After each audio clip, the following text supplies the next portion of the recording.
Hi, guys. I'm late, so I am not going to have the little intro thing. There is just so much to tell you tonight. Welcome to Weekly Travel Updates. I'm Melinda Fargus, and I have a toothache, so I have a swollen jaw. And I go back to the dentist in the morning at 8 o'clock. Anyway, um, welcome to the end of October. Lots is going on in the world. We're going to talk about it. First, let me tell you some daggum good travel news because it's very seldom I get to tell you super good news. Last night on a Royal Caribbean sailing out of Europe, it was the first night of a 14-day transatlantic sailing. A man fell off of the ship. Details are not out yet, but he was caught on camera. The ship turned around. They got him. He is safely on board. The captain of the ship came on to the loudspeakers because when somebody goes over on board, if you ever hear Oscar, Oscar, Oscar, that lets everybody on board staff-wise know that somebody is distressed, somebody's in the water. Since this has become more commonplace, he did come back on and tell everybody that he was found. So that is fantastic news that that this gentleman fell overboard and survived from it. Because if you've been around very long on this channel, you know how many times I have said somebody went overboard and either they're never recovered or it's not a great outcome. So I don't have my regular notes tonight. Instead, I have a whole bunch of Post-its. So you're going to see me looking down like this.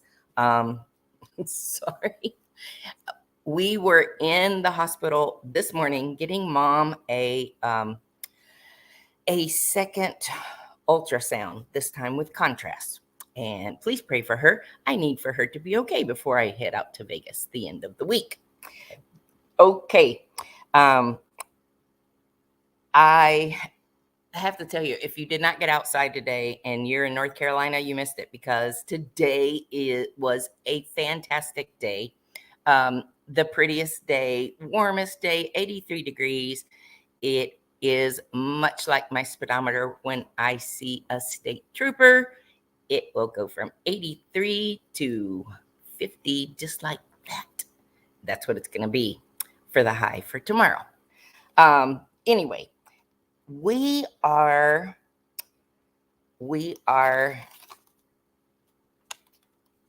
in the midst of a whole lot going on.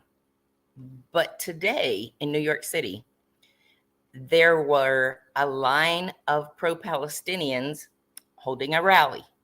It didn't get out of hand. It was just on the street. And before the end of the day, there were pro-Palestinians on this side and pro-Israeli on this side of the street. So naturally, police were called in. At 6 p.m., nothing had happened. I will say the thing that I wish that our college students would know, and I'll get into this shortly, but what I would like for them to know is it's not that we are anti-Palestinian. We are anti-Hamas. There is a big difference. And Hamas is hiding within the Gaza Strip with the Palestinians. So that's why it is coming about the way it is. And again, I'll get there shortly. Okay. Today at sundown started Shabbat. If you don't know what Shabbat is, from Friday at sunset until Saturday at sunset is the holy time for Jewish families. They meet together, they have dinner. It is just a time for R&R, much like what we do on Sundays. Anyway, as they're starting to dine this evening, in come the bomb alerts. and the horns, and so they all have to rush to the bomb shelters. I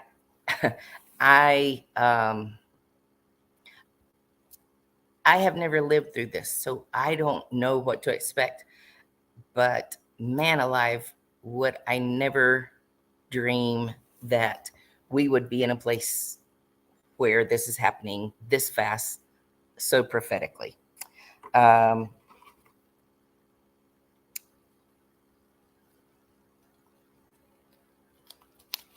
covered all of that important stuff. Okay. The Shabbat is family, and family is what holds nations together.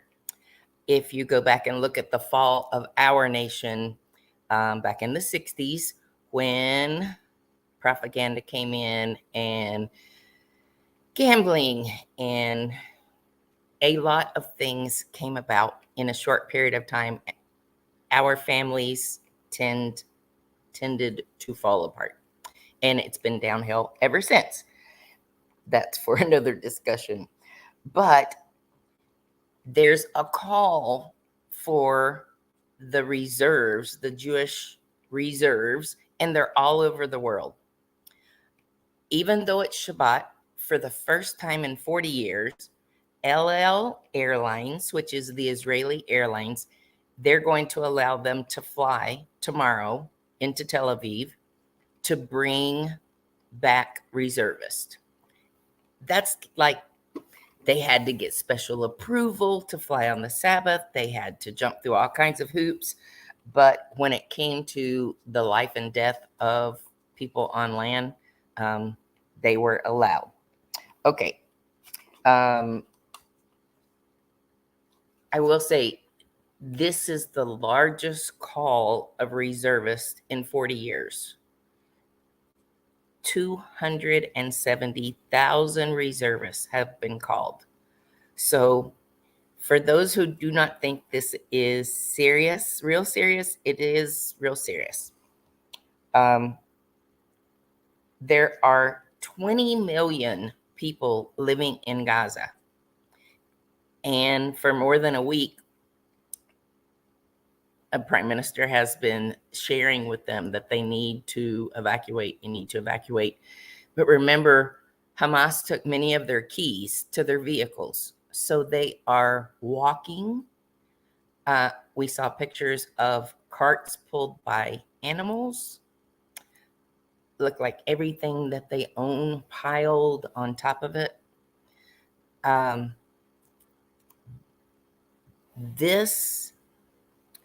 If they get 270,000 reservists, and I don't know if you've seen the news this evening, but there are already tanks that are surrounding the Gaza border.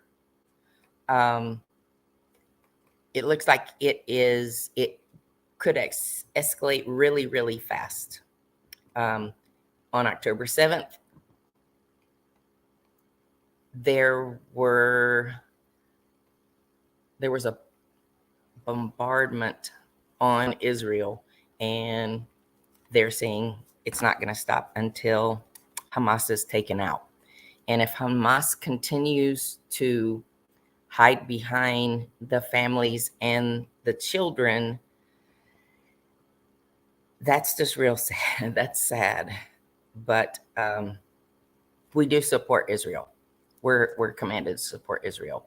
And as a preacher's kid, yes, I always grew up that way. I will always be behind Israel.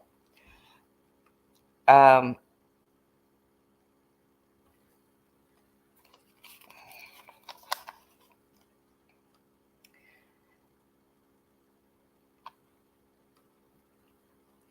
sorry, but I've done about 11 hours of information gathering for you, and I didn't have time to put it in a timely note form. Because of all this going on, riots are going on all around the world. In Pakistan, they're burning a Israeli flag right next to a U.S. flag. It is saying death to the Jews and USA. The bordering countries that Hamas has support from, Jordan, Egypt, and Pakistan, if they joined in, it could easily be the beginning of World War III. And if you followed Bible, you would know that that brings us to a time where the Lord could come back. So I hope you're ready. Never in my lifetime did I dream that all of the signs of prophecy before the Lord returns to earth to get his children being anyone who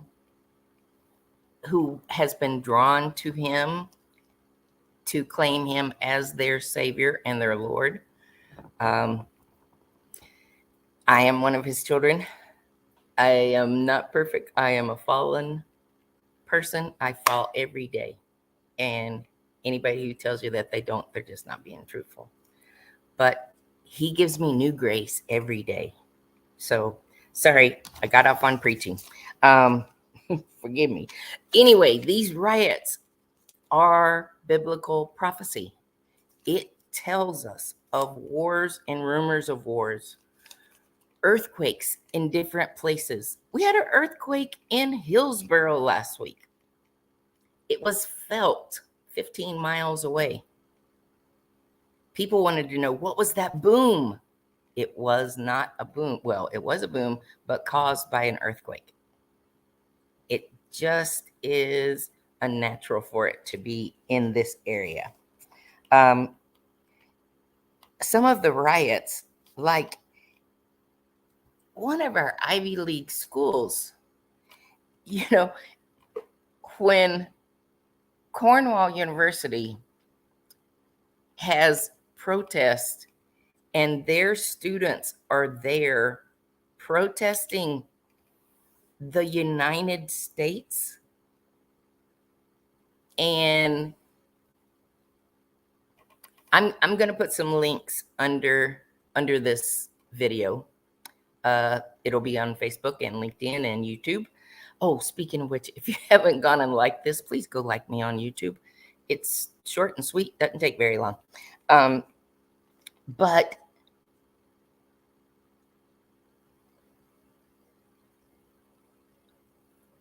one of the professors was calling for the state of Israel, the professor calling it inspiring. A professor of an Ivy League school educating some of the most expensive college tuitioned students in all of the United States calls this last 2 weeks inspiring. They're not the only ones. The University of California, Santa Barbara had much the same. The University of Columbia had one of its professors have a sign to say, Jews are pigs. Go look this up. I don't make it up.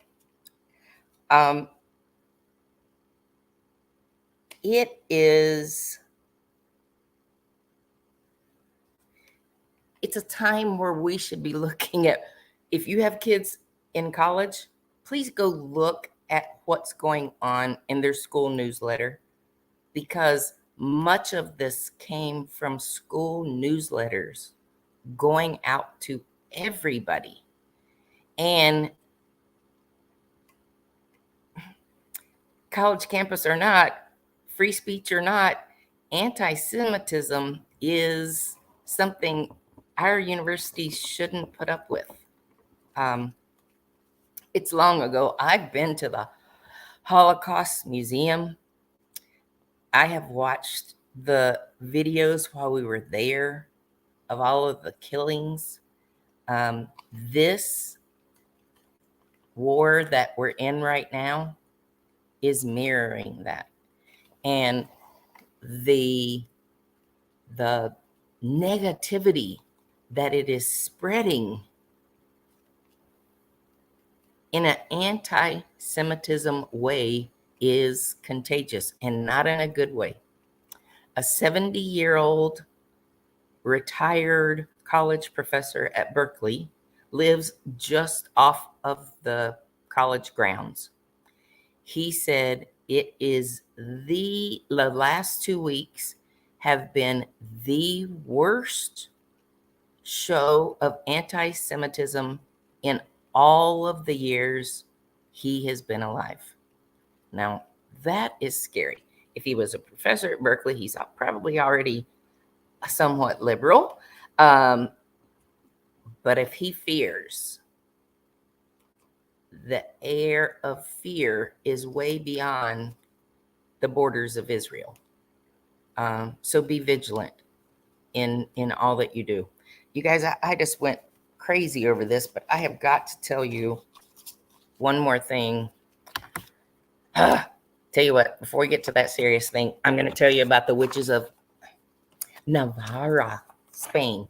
You know, this is really a real place, and not all people who are interested in horticulture and the medicinal purposes of plants are witches. But listen to this, and I'm just going to read most of it. I apologize.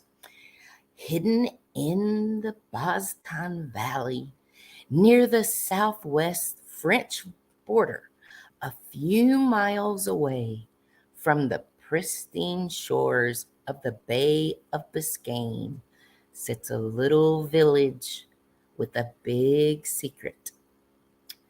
Removed from the bustle of the Basque Country, San Sebastian, and the glitz of Biarritz, this small, tranquil town, where not too much has happened in the last 400 years. The lush area of Navarra is an ideal blend of French, Spanish, and Basque culture, and this mix is especially evident in the local architecture, painted clean white and adorned with red wooden shutters.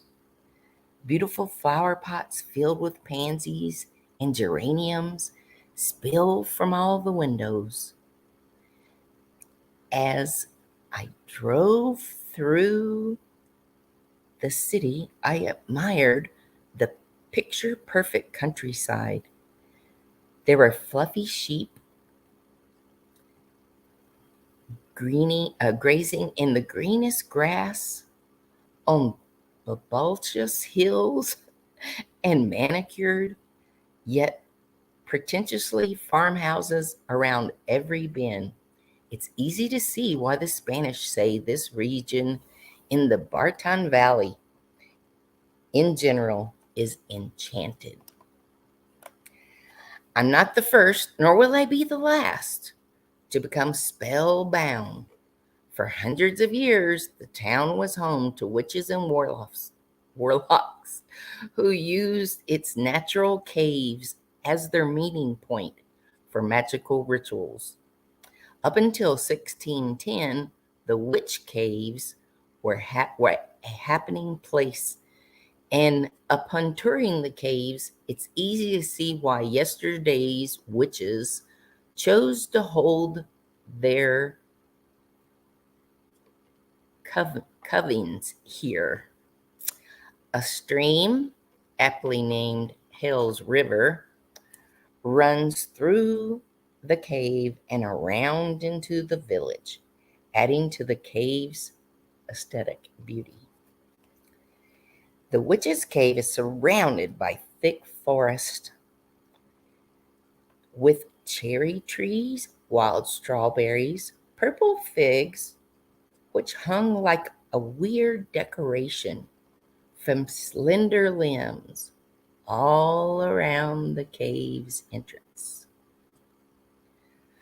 Those who visit are given a map of the area, and they can take a self-guided tour through the caves and the woods encompassing it.